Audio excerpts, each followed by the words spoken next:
15મો પ્રશ્ન, ચતુષ્કોણ એબીસીડી એક વર્તુળને પરિગત છે.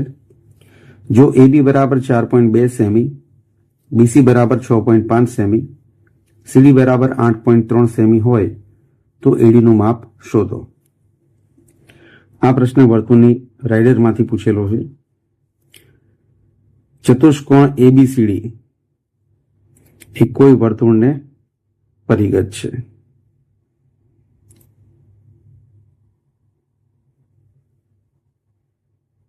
ચતુષ્કોણ એબીસીડી ધારો કે આ કોઈ વર્તુળ જેવું કેન્દ્રિત. ચતુષ્કોણની 4 બાજુઓમાંથી 3 બાજુઓ આપેલી છે, જેમ કે એબી 4.2 સેમી, બીસી 6.5, સીડી 8.3 અને એડીનું માપ શોધવાનું છે. તો પરિગત ચતુષ્કોણની રાઇડર પ્રમાણે ચતુષ્કોણની સામસામેની બાજુઓનો સરવાળો સરખો થાય. એટલે અહીં ચતુષ્કોણ એબીસીડી એ વર્તુળને પરિગત છે.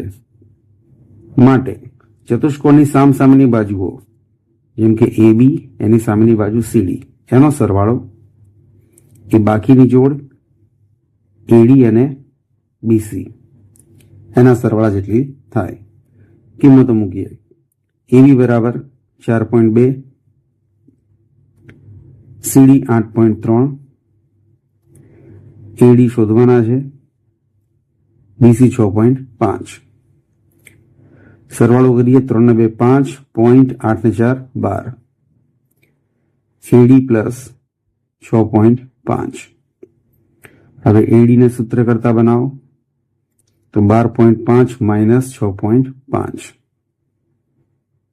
તો એડી બરાબર 6.0 એટલે કે એડી બરાબર 6 સેમી.